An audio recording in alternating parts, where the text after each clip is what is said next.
Hello everyone, my name is Vipin Kumar. I am teacher of mathematics and आज हम लोग पढ़ने वाले हैं हाइट एंड डिस्टेंस।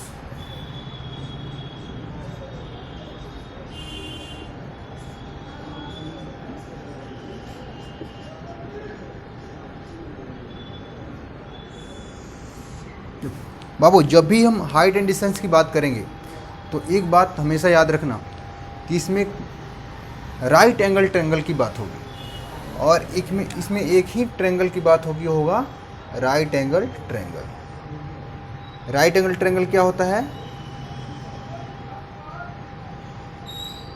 इसमें क्या होगा कि जो एक एंगल होगा, यहाँ पे एक कोण होगा, वो राइट एंगल का होगा। राइट एंगल का मतलब होता है कि कम से कम एक जो एंगल हो वो 90 डिग्री का हो।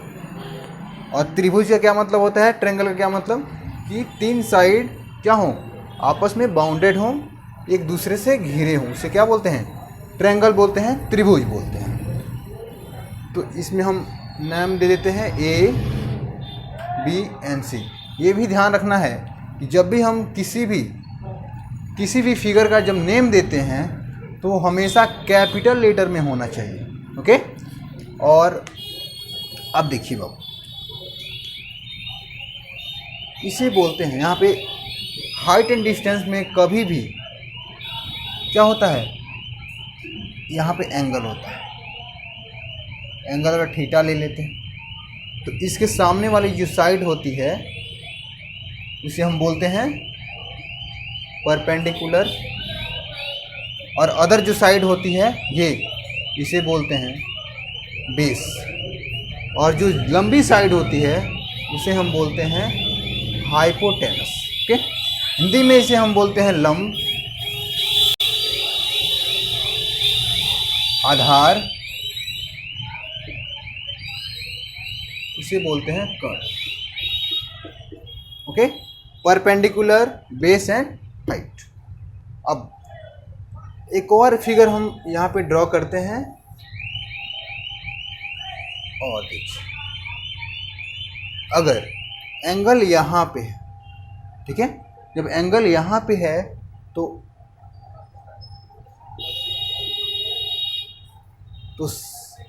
परपेंडिकुलर क्या होगा?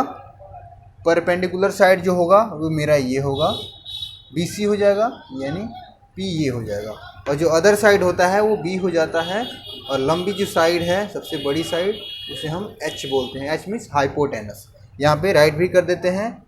P का मतलब होता है perpendicular,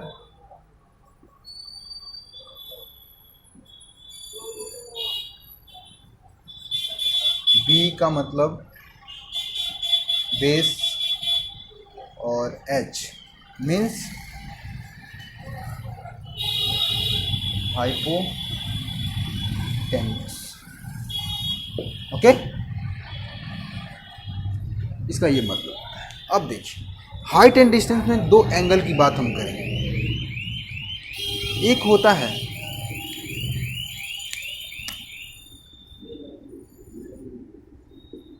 angle of elevation, second angle of depression. Okay, third, तीसरा जो पॉइंट है वो है line of site. Okay, height and distance में ये तीन बात का ध्यान रखना बहुत ज़रूरी है।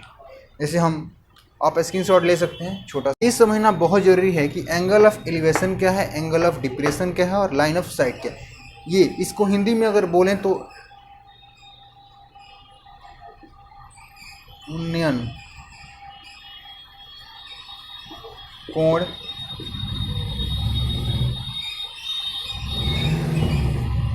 और नमन कोण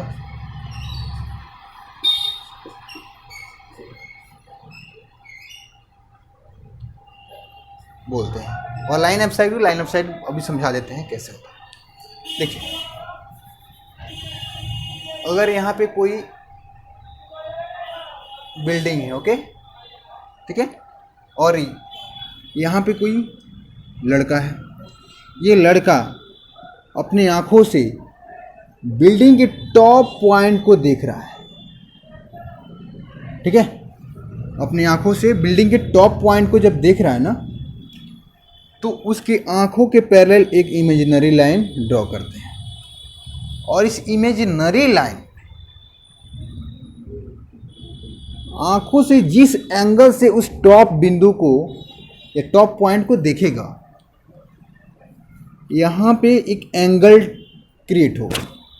जिस एंगल से वो देख रहा है, बस यही तो है एंगल ऑफ एलिवेशन। क्योंकि जब भी हम हाइट एंड डिस्टेंस का क्वेश्चन सॉल्व करेंगे तो उसमें ये जो टर्म है आपको दिख रहा है एंगल ऑफ एलिवेशन, ये बहुत ही इम्पोर्टेंट पॉइंट है। पहले इसी को फाइंड किया जाता है कि पहले एंगल ऑफ एलिवेशन है क्या, ठीक है। अब देखिए, और ये आँख, इसके आँख से और इस टॉप पॉइंट पे जो इमेजिनरी लाइन या फिर जो एंगल बन रहा है, इसको हम बोलते हैं, एंगल बन रहा है तो उसको एंगल ऑफ एलिवेशन बोल देते हैं, और इस लाइन को हम बोलते हैं line of site. Line of site, line of site, और ये इसको हम क्या करते हैं, इसमें मिला देते हैं, तो हो गया एंगल ऑफ एलिवेशन। अब आते हैं बाबू, डिप्रेशन की बात करते हैं। अगर यहाँ पे कोई कार है और ये यहाँ पे ये कोई बिल्डिंग, एज्यूम कर लो बाबू ये कोई बिल्डिंग है, बिल्डिंग से बच्चा इस कार को देख रहा है, तो इसकी आँख से और इस कार पे ये लाइन ऑफ साइट हो गया, लाइन ऑफ साइट। और यहाँ पे इसके पैरेलल, आँखों के पैरेलल एक लाइन ड्रॉ कर देंगे, और जिस एंगल से इस कार को देखेगा, बस यही तो है angle of depression. Spelling check कर लीजिएगा, ठीक है, एंगल ऑफ डिप्रेशन। बस यही तो है बाबू, खेल टोटल खत्म हो गया, यहीं पे खत्म हो जाता है। बस यही फाइंड करना होता है, एंगल पता चल गया तो आप अगर ट्रिगोनोमेट्री सही से पढ़े हो तो ये चुटकी में सॉल्व कर सकते हो।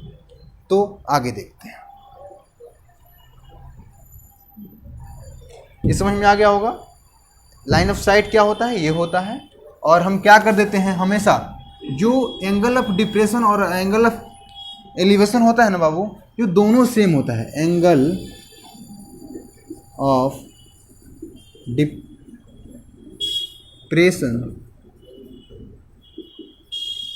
Is equal to angle of elevation. इसको ऐसे भी लिख सकते हैं, ये दोनों से मतलब क्यों, क्योंकि अगर यहाँ पे देख सकते हो, जब दो लाइन को, दो पैरेलल लाइन को एक रेखा कट करती है तो क्या होता है, क्या होता है बाबू, ऐसे कर लो, ऐसे ऐसे, तो ये जो एंगल एकांतर से, ये जो एंगल है इसके इक्वल होता है, बस सेम, ये थीटा है तो ये भी थीटा हो जाएगा। अब इसका एग्जाम्पल से अच्छा से समझ में आपको आएगा। अगर एक यहाँ पे बच्चा है, ठीक है, यहाँ पे किसी कार को देख रहा है, ठीक है, और इसने क्या किया, यहाँ पे 30 डिग्री के एंगल से देख रहा है। बाबू ये कंफ्यूज नहीं होना है, ये सब कुछ गिवन होगा आपके क्वेश्चन में। 30 डिग्री के एंगल से देख रहा है,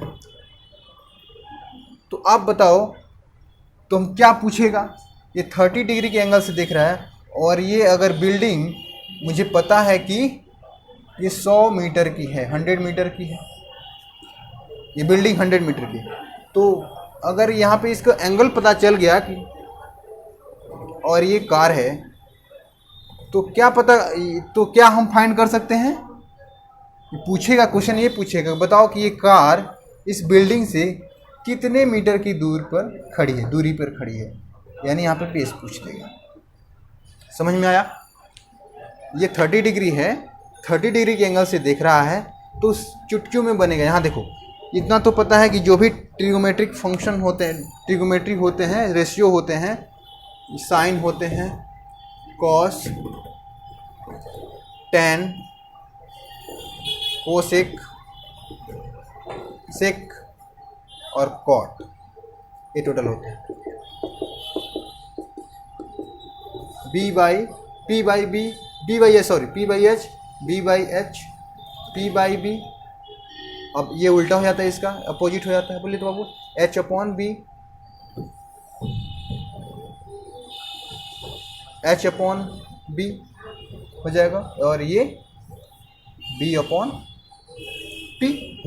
इसमें क्या करना है कि बताओ कौन सी ऐसी ये ट्रिगोमेट्रिक रेशियो है जो, ये तो हमको पता चल गया ना क्या है, ये पी है और ये बी है, तो कौन सी ऐसी ट्रिगोमेट्रिक रेशियो है जो इन दोनों का रिलेशन देती है। तो हमको पता है या तो टेन नहीं तो कॉट, तो हम कॉट ले लेते हैं, टेन ले लेते हैं इन ट्रायंगल, और यहाँ पे ए बी सी हम नेम दे सकते हैं, ठीक है, ए बी एंड सी। क्या करेंगे बाबू, 10। अब ये 30 है तो ये भी 30 अभी बताए थे एकांतर से, ठीक है, 30 हो जाएगा। ओके, अब 10 30 इक्वल टू क्या होता है बाबू, तो P बाई बी। P क्या है, तो P हम लिख सकते हैं A B by B C. अब 10 30 का वैल्यू आपको पता है √3 होता है, और 1/√3 होता है, और ए बी का वैल्यू आपको पता है कि 100 मीटर गिवन है, बाई बी सी हमको फाइंड करना है, ठीक है। आप बता सकते हो क्या होगा, क्रॉस मल्टीप्लाई कर देंगे, यानी B C equal to multiply कर देंगे, यानी 100√3। अब ये मीटर में है, यहाँ यूनिट देखेंगे मीटर में है तो यहाँ पे मीटर लिख देंगे, ओके, सिंपल हो गया। ऐसे ही हम फाइंड कर लेंगे। सेकेंड अगर एग्जांपल देखते हैं बाबू, यहाँ पे देख सकते हैं, इसे मान लीजिए ये, और यहाँ पे इस टॉप को देख रहा है ये, ठीक है, ये बंदा है, और मान लो कि यहाँ पे कुछ है उसको देख रहा है,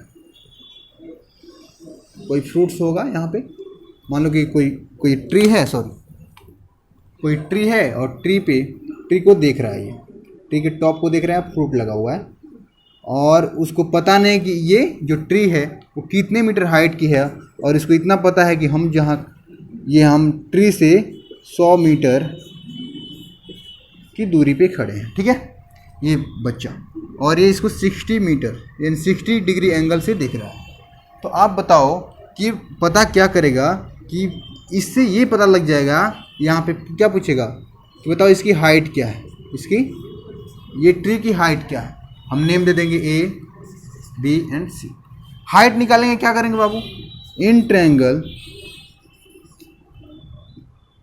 ए बी सी। अब देखेंगे कि ये इसके अकॉर्डिंग ये पी है और बी है, तो पता करेंगे कि अरे कौन सा ट्रिगोमेट्रिक रेशियो है इसमें जो पी और बी का रिलेशन देता है। पी और बी मतलब ये लंब और आधार का रिलेशन देता है, तो या तो कॉट नहीं तो टेन, तो आप कॉट ले सकते हो, तो कॉट ले सकते हो, कॉट कितना डिग्री है, 60 डिग्री, इक्वल टू, बोलिए बाबू, तो कॉट का फॉर्मूला क्या होता है, उल्टा होता है, बी बाई पी होता है। तो बी क्या है, ये पी है तो ये बी है, यानी 100 अपॉन क्या है ये ए बी ले लेंगे, ए बी। अब देखिए कॉट 60 का वैल्यू क्या होता है, तो कॉट 60 का वैल्यू 1√3 होता है, यहाँ पे 100, ठीक है, बाई ए बी। अब फिर से क्या कर देंगे, क्रॉस मल्टीप्लाई कर देंगे, ए बी ए से 1 में ए बी से 1 में मल्टीप्लाई होगा, ए बी हो जाएगा, और 100√3, ओके, यानी इसका जो आंसर होगा 103 मीटर होगा, क्योंकि ये मीटर में, ओके। ऐसे ही हम इस क्वेश्चन को सॉल्व करते हैं। अगर ये आपको समझ में आया है तो आप इस चैनल को सब्सक्राइब करें ताकि मैं कंटिन्यू रख सकूं, और और इस वीडियो को लाइक करें और कमेंट करें। कैसा लगा आपको ये कमेंट में ज़रूर बताएं। Thank you.